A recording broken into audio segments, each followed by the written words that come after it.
ઉનાના તળ સ્ટેશન પાસે ગેરકાયદેસર મરઘી કાપી વેચાણ કરતા લોકોના સ્વાસ્થ્ય પર ગંભીર અસર. હાલ કોરોના વાયરસ વચ્ચે ગેરકાયદેસર મરઘી કાપી જ્યાં ત્યાં ગંદકી અને દુર્ગંધથી લોકો ત્રાહિમામ પોકારી ઉઠ્યા છે. વિગતવાર વાત કરીએ તો ઉનાના તળ ગામે સ્ટેશન પાસે જાહેર રસ્તા પર ગેરકાયદેસર મરઘી કાપીને વેચતા કરતા જેથી આજુબાજુ રહેણાંક વિસ્તારમાં ગંદકી અને ભયાનક દુર્ગંધ લોકોના સ્વાસ્થ્ય પર ગંભીર અસર પડી રહી છે. એક તરફ કોરોના વાયરસની મહામારીએ ફરીથી માથું ઉંચક્યું છે. કોરોના વાયરસના નવા કેસો સામે આવી રહ્યા છે. ત્યારે કોરોના વાયરસથી લોકોના જીવ જોખમમાં મુકાયો છે. ત્યારે તળ ગામે મરઘી કાપીને વેચાણ કરતા લોકો જાહેર રસ્તા પર ગેરકાયદેસર જગ્યામાં કોઈ જાતની પાસ પરમિટ કે લાયસન્સ વગર ₹3000માં જગ્યા ભાડે રાખીને ગેરકાયદેસર મરઘી કાપી વેચાણ કરી રહ્યા છે. ગ્રામ પંચાયતની નજર હેઠળ વેચાણ થતું હોવાનું લોકોમાંથી જાણવા મળ્યું છે.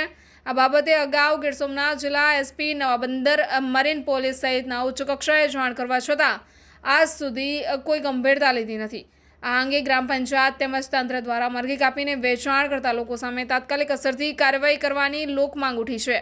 Bureau report, Diu mirror news, Una. Hi, હું છું ક્રુઝિન સિંઘાનિયા. આપની આસપાસના સત્ય સમાચાર જાણવા માટે જોતા રહો દીવ મિરર ન્યૂઝ અને હા, લાઈક અને સબસ્ક્રાઇબ કરવાનું ભૂલતા નહીં. Thank you.